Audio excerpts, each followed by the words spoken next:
So there's another guy who does what I do. He writes books, he gives talks, etc. His work is extremely well respected, and I admire his work as well. I happen to hate him. He's never done anything mean to me, and we've always had a very cordial relationship when we see each other professionally. I have an arbitrary hatred of him. And as a result of my hatred, I'm extremely competitive with him. I would log on to Amazon on a regular basis and check my book rankings, and then immediately check his. And keep in mind, I check no one else's, just the two of us.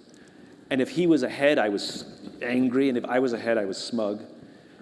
And whenever his name came up in polite conversation, I would seethe underneath. We were invited to speak together at a conference where we would be interviewed together. And I don't mean like literally, we would be on the stage together. And the interviewer thought it would be fun if we introduced each other. And so I went first. And I turned to him and I said, you make me really insecure. And I said, all of your strengths are all of my weaknesses. And whenever your name comes up, I get really uncomfortable. And he looked at me and he said, funny, I think the same thing about you. The reason I was so competitive with him had nothing to do with him, it had everything to do with me. Yeah. Because his weaknesses revealed to me, because his strengths revealed to me my weaknesses, it's more difficult to take a hard look at myself and say, here's all the work you have to do. It's much easier, and dare I say more fun, to direct all my energies at beating him. That turned out to be an extremely cathartic experience. And I learned the value of a worthy rival. And the funny thing is, after that experience, I've never checked mine or his book ranking since.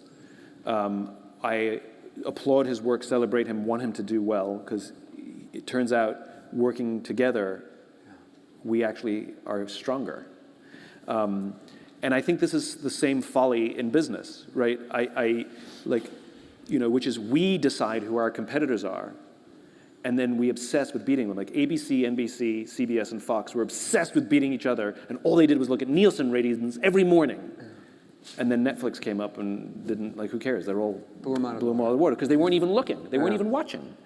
Because that's the arbitrariness of, I remember back in the early days when I first started my career, I was in the ad business, and I was junior dog's buddy to the junior dog's buddy. And I was on the competitive analysis team. And basically what that meant was we studied the competition, and we put together decks to the executives of, look what the competition is doing. And we sometimes would hire outside consultants to run research for us. And if it was too expensive to study 7 of them, we'd cut it down to 4. Which is hilarious if you think about it. So you're making decisions based on 4 and anyway, you get my point.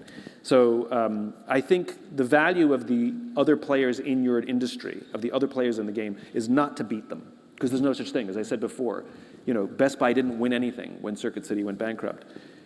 But it's to recognize and respect them. There are some players who do some or many things better than you. Maybe they have a better leadership, stronger culture, better marketing. Maybe their products are better designed. Who knows what?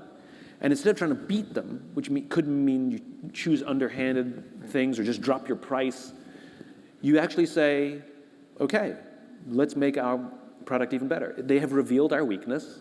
Let's now work on that. Because the only competitor in an infinite game is yourself. It's interesting you say that. We have some companies in really, really hyper-growth markets right now. And oftentimes when I ask our companies who are in hyper-growth markets, tell me about what's going on, they go right to the competitor. Yep. And I'm like, gosh, you have this whole market. Just create the awareness. Yep. How do we work with our teams who are so used to focusing on the competition to make sure that you know how to build awareness, so you make sure that Netflix doesn't show up the next day? How do you even set up a culture like that? Well, I think you asked the question, which is, I would like a presentation on the other players in the game. I don't call them competitors, I call them rivals, because competitors are to be beaten, right? So stop calling, for one, language matters, so let's just stop calling them competitors. Let's call them rivals, and some of those rivals are worthy of comparison. And please do some research on them, and tell me the things that they're doing better than us. objectively. And then let's look at our own systems and processes and figure out how we can then improve those things that were revealed by their strengths. And we wish them the best of luck. Remember, business is a game where two companies can both be wildly successful selling the same product at the same time.